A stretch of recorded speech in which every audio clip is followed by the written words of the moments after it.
सभी भाइयों को जय मसीह की। हमारे चैनल में आप सभी का स्वागत है। हमारे चैनल पर पहली बार हो तो चैनल को सब्सक्राइब कर लो, सबसे पहले नोटिफिकेशन आपके पास पहुँचे। तो आज का वचन है लूका अध्याय 132 का 31 वचन। तो चलिए शुरू करते हैं। आज का वचन ज़रूर सुने। ढाँप लो, क्योंकि यदि वे हरे पेड़ के साथ ऐसा करते हैं तो सूखे के साथ क्या कुछ न होगा। वे अन्य दो को भी जो अपराधी थे उसके साथ मृत्यु दंड देने के लिए ले जा रहे थे। जब वे उस स्थान पर जो खोपड़ी कहलाता है पहुँचे तो वहाँ पर उन्होंने उसे और उनके साथ दो अपराधियों को भी क्रूस पर चढ़ाया, एक को दाहिनी और दूसरे को बाईं ओर। परंतु यीशु ने कहा, हे पिता, इन्हें क्षमा कर, क्योंकि ये नहीं जानते कि क्या कर रहे हैं। और उन्होंने चिट्ठियाँ डालकर उसके कपड़े आपस में बांट लिए।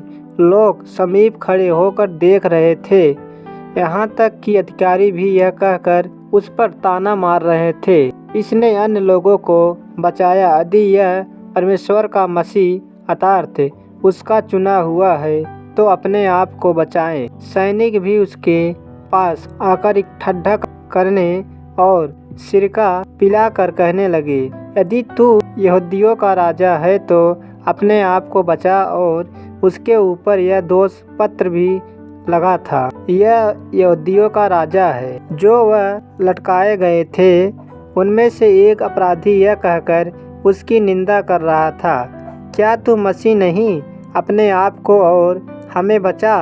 पर दूसरे ने उससे डांट कर कहा, क्या तू परमेश्वर से भी नहीं डरता? तू भी तो इसी निर्णय के अंतर्गत दंड पा रहा है। और वास्तव में हमारे साथ जो अन्याय हुआ, क्योंकि हम तो अपनी करनी का उचित फल भोग रहे हैं, परंतु इस मनुष्य ने कोई अपराध नहीं किया। तब उसने कहा, यीशु, जब तू अपने राज्य में आए तो मुझे स्मरण करना। उसने उससे कहा, मैं तुझसे सच कहता हूँ कि आज ही तू मेरे साथ स्वर्गलोक में होगा।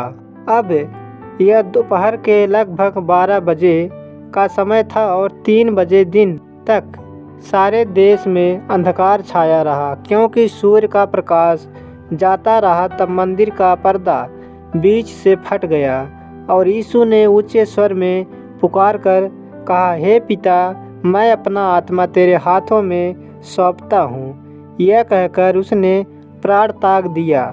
जब सूबेदार ने यह सब देखा तो वह यह कहकर परमेश्वर की बड़ाई करने लगा, निश्चय यह मनुष्य निर्दोष था।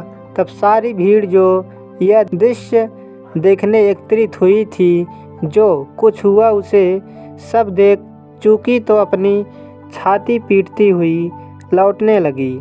उसके सब परिचित जन और वे स्त्रियां जो गलील से उसके साथ आई थी कुछ दूर खड़ी होकर यह सब देख रही थी।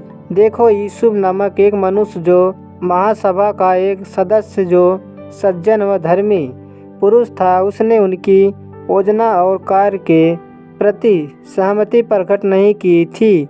वह यहूदियों के एक नगर सरमतिया का रहने वाला था। आमीन।